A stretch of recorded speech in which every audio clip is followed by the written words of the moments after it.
As Flowers has it, and he's going to put an exclamation point.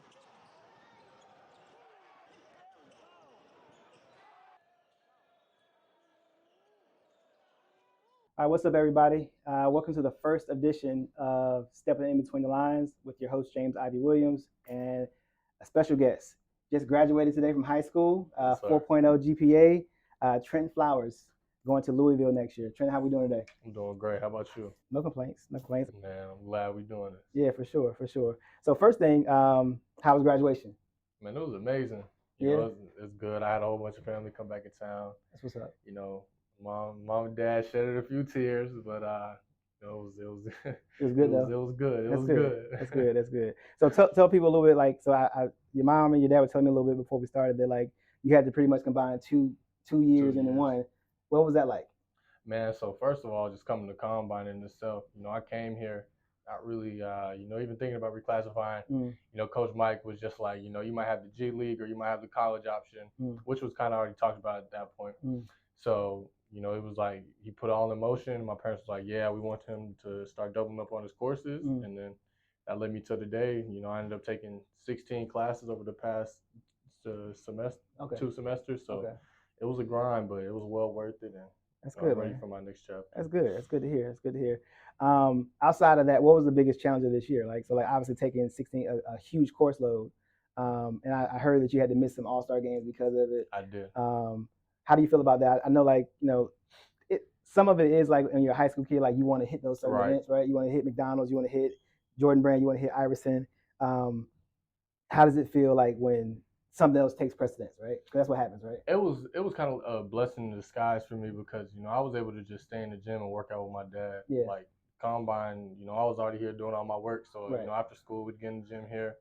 My trainers, Pipes and AJ, they would work me out here a lot too. So I was able to get a lot of work in, and I like playing the games, but I'm more of a work type dude. So. I got you. That's good to hear. That's good to hear. And honestly, like, there's a bigger goal, right? Too, right? Most definitely. Right. So the bigger goal is obviously to play at the next level. It is. Right. And so when you reclass, you become like top 15 player in the class. Yes, sir. Around there. Yeah. Right. Yeah. Around that area. Okay. And so obviously, like, everyone knows top 15, top 20 kids. Right. Typically McDonald's, Jordan Brand, all that stuff. So, like, the people who know basketball know that that's where you're supposed to be in. For sure. Right? So it's not like you necessarily missed out. It's just more so like you had other things to take place. Yeah, I just had other things to take care of. So. Okay, which is good. I like that. I did you understand that too, because a lot of kids, they will want that more than the other stuff. For sure.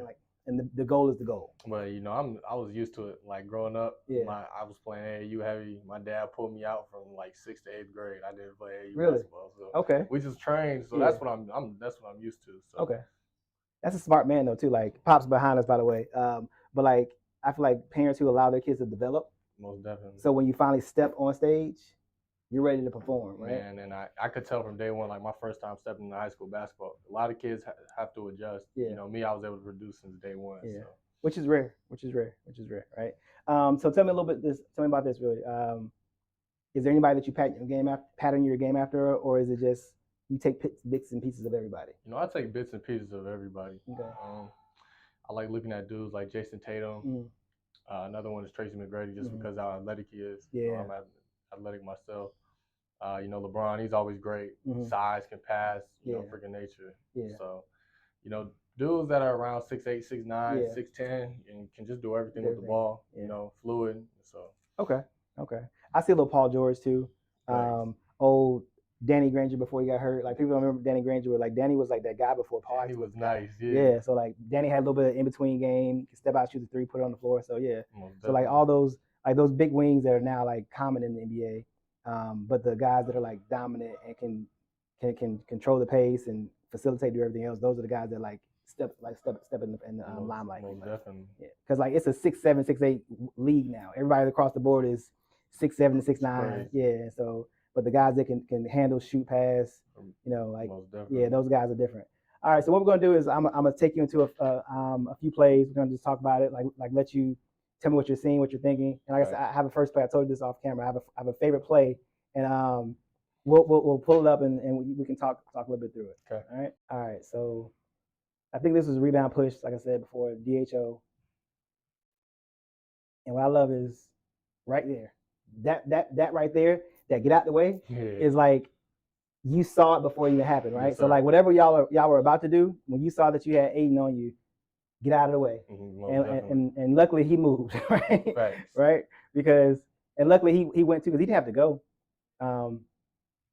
He could. So like right there, what I was thinking was, in practice, usually like our coach Mike, our head coach, he'll tell you just pop up. Like if somebody's in your way, like don't go to. One thing was like we would set a lot of unnecessary ball screens this year. So you see he goes and sets that screen. But I was really just trying to get him to go up at first, just so he had a better angle to feed me, because it's kind of hard to make that pass. From the top of the key, right there. So the lane line. So I was like, maybe you could get it to me, but Silas is a good passer, so he whipped that thing too. He seen I had Aiden, and he was like, I'm gonna give it to him right away. So going into that game, that was our game plan. We have big guards, so we wanted to kind of get those matchups in the paint. So. Is that something you seek out a lot as far as the mismatches? Oh yeah, most definitely. One thing I think that I got a lot better at this year, than previously in the past was, when I get small defenders on me, maybe just shooting a little baby post hook over them, getting to the baseline. I'm good at finishing throughout the baseline. And, just using my height as an advantage. So that's the thing. I think a lot of big wings don't always recognize that stuff at all. They want to be on the perimeter so much, which is fine because you can do it. But like the whole point of the mismatch is to get an easy shot. It's not supposed to be difficult. It's supposed to be easy. So that's why people, like, as much as analytics are in place right now, people talk a lot about threes and layups, right? If you watching the playoffs, the best players in the league operate in the mid-range. In the mid-range. And they operate in the mid-post area, right? And they do that because it's an easier shot, The three is a lower percentage shot. It's harder too, Especially in the NBA, they guard tight around the three-point line. Right. Everybody can shoot. So. Right. All right, so now we're going to go into so these are my 7, not to say my favorite clips, but these are 7 clips that I think kind of will showcase the package of your game, right? Sure. Outside of like transition stuff. These are things I think that these are ways that you'll be able to get a lot of easy shots, a lot of easy opportunities. And we'll kind of just go through them a little bit, right? See, I love that, right? So it's not transitions, early offense, right? So he is off a steal, kicks ahead. He kicks ahead to you right away, and you kind of fumble the ball. I did. But hands, right? So a lot of people don't talk about like how hand-eye coordination is so important, but your hands to gather it, nice little hezzy right there, like to get them jumping. And then switch hands too? Man, it's crazy because, I had shot it so well. Teams were like more scared for me to shoot. So, I knew when I got the ball in the corner. And then the first thing I kind of do is, assess like, do I have enough room to shoot the ball, or do I know where the defender's at? So I seen he was kind of hedging up. So, I did a hezzy right there, the quick little cross. And then you also seen, I think Josh Hubbard is the name. He was kind of running at me to, block my shot. So, I knew if I finished with my outside hand, he'd probably be able to make a play on the glass. So, finishing with the inside was the best.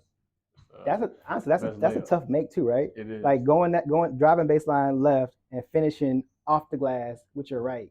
Like over the top too. It wasn't even it wasn't an inside layup. That was an over the top layup. That's a tough shot. It's a tough shot to make. So I love that though. So like this a lot. We see a lot right here. So we see hand-eye coordination. We see your ability to like draw somebody to like, chase you off the line pretty much. But now it's athleticism, creativity. All that stuff's in this one play. All that stuff's in this one play. Right? All right, let's go to the next one real quick. It's a good play though. I mean, I think, like I said, it's a setup play to start. And it was patient too. Like this is what I like about it. Like you were patient. You knew the ball was coming to you and you just kind of set it up. Nice cross screen right here. What they used to call America's play back in the day. Good shot. Off the move. In rhythm, felt comfortable. So I was ready to knock it down. That's one of the things I think I told you before too, is that like your hands being ready is something that like sets you apart. Because like the ability to shoot is great, but you got to be ready to shoot it when you touch it. You have to. So and part of it was just mentally preparing myself. Coach telling me, hey, first play to get is going to you. Like, that's tough too, right? You got 2 McDonald's All-Americans on that team, right? For sure, and the first play coming to you. That's tough right there. So I'm like, you know what? I gotta go ahead and knock it down. Yeah. So get the game going off right. I was ready for it. Yeah. That's tough. I like that. All right. Is there anybody that you watch in the league that does that well? Like, I mean, I know there's some guys that can their hands are ready. The one guy that always comes to mind is Clay. For sure. Yeah, Clay's ability to it starts right there, yeah, like picture perfect. Yeah, wherever he touches it at, like there's no wasted movement, there's no drop. It's just go right into it. So I love that too. Like just the ability to like catch. I feel like Dame is ready to shoot. Dame is ready to shoot. Dame is ready to shoot. You're right about that. Dame is ready to shoot. I think, but him too. I think the one thing about Dame is so unique is that while Dame is probably not the best at anything, he's like top tier in everything, right? That's like crazy. He's not the best shooter, Steph's the best shooter. He's probably like second or third, right? For sure. Handle, he probably not one or two, but he right there in the top right 3. there. Yeah, like and so all those things as a point guard, he's just an overall player. Yeah, so. man, it was just tough. So like him knowing that he has to be ready to shoot it, and like the range is stupid too. Range is stupid. Nah, crazy. This one I like too. I think. So you ignore the point guard, which I appreciate, right? yeah. Call him up, rejection, bump, step back. Go ahead. It was just back to the play. Like, I mean, when I kind of seen him guarding me, it was like I wanted to attack him all game. Yeah. So me calling the pick, I wasn't planning on using the pick. Yeah. You know, it was kind of premeditated. Yeah. But you know, I just know, you know, the type of basketball player I am, and you know how I'm able to get into my shot. So, you know, I was like, it's a no-brainer, you know, attacking this kid one-on-one, especially, you know, having the whole entire right wing to myself. By yourself, so. That's tough too. And the thing about that is, like, the rejection is great, but as watching it on film, you get him leaning, right? Because he wants to kind of jump. He jumps. He wants to jump to it right away. Yeah. So like right when I seen that like that, just all I need is that, and you know I get to my spot. So that's the best. Like I think a lot of people don't recognize that. Like it's not handles are great, but like all you gotta do is gotta move. You just have to know how to just get him to move a little bit, and now you're at the advantage. Now he's playing catch up, and now when he's playing catch up, that's when you get people dancing, really. And so the lean happens. Watch one more time. Lean happens. Bump. Easy fade. Mid-range fade. Another way is like me. I'm fast. Like I move pretty fast for the ball my size. But you know, dudes that move slower in the NBA, like Shai Gilgeous, he's not really going full speed all the time. You know, slow mo, Kyle Anderson. You know, like those type of dudes rely on reactions more than just their overall quickness. So, you know, if you notice, if they get a dude to lean one way, you know, their speed isn't going to be able to outmatch somebody, but they just know how to play the game. So. You know, somebody else was like that was Paul Pierce back in the day. Paul was sure. His hand speed was like crazy, but he was slow. But like that change of direction was crazy. Different. Yeah, it was crazy. It's similar to the play that you guys ran that first play too, where you got the baseline jumper. Yeah, it was. And so came over top. So he tried to go under. I was like, I'm gonna go over. Was that call for you as well? Yeah, it was. So. I mean, I did a good job getting to my spot, backing him down, moving him a little bit more. That's good. That's good footwork, right? So like you drive right, going towards the baseline, and you spin back. He was expecting me to stay. Most players just go up on the right side. Right. So, I finished with both my hands. So. Right. And that's really good. That's really good post footwork too. It really is. Like you get the separation that you got. Like watch the separation too. Like you get him leaning so much that like by the time you turn. He's reaching. He's reaching. Yeah, it's not a contest. He's reaching for the ball because you've got that much separation off that one pivot, which is great. And really now my mentality when I'm playing, like I'm trying to dunk everything. Yeah. So, I mean, at the time I was just going up to lay up the ball, but now I mean that's an easy dunk for me. Yeah. So. With the left too, right? For sure. Yeah. When them left hand dunks come in, either hand. Yeah. See, you come on the right. That's disrespectful. Nah, that's right. crazy. Right is crazy. Yeah, because you come right across his body. Yeah. And then you get dunked on. So. Yeah. I said hands are always up, ready to go. This right here, you get a lot of separation. That's tough. That's tough, right? Yeah. So, the cross the body, sidestep. That's a little in and out. Yeah. I mean. Get him leaning again. Yeah, for me, there's really like nothing I can really say for the play. I mean, it was just what I felt.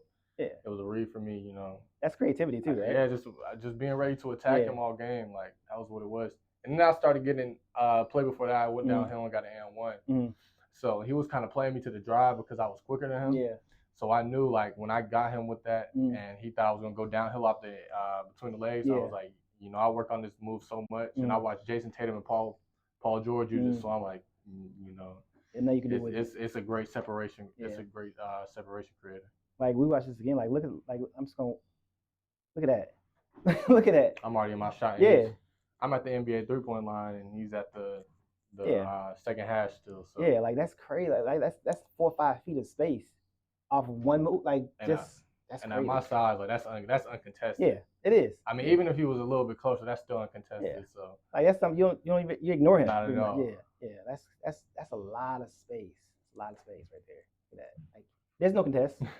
there's no contest at all. You freeze frame that. There's no contest at all. Right.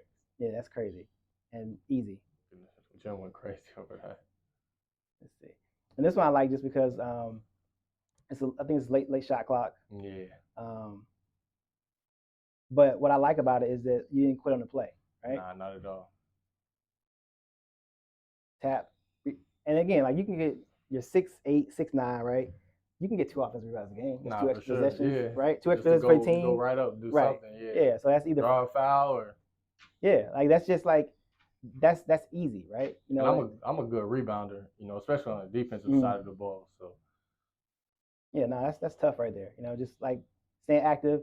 Again, you guys are down, but like I'm fighting every possession regardless of what's going on. Like that's mentality for me. For sure. Because somebody could easily just say, "Fuck it, we losing." Excuse my language. I curse on my show, so yeah, most people would have been like, "We're done." Yeah, right. They would have probably just walked off, and the play's still going. Like, I'm gonna play to the end. I'm gonna play to the end, like no matter what. Like that. Whether it looks good, bad, or ugly. So. All right, then here's the last one. So these like I said, these are 7 plays I think they kind of like epitomize like just your game overall. This one right here is just like a nice spot up catch and shoot 3.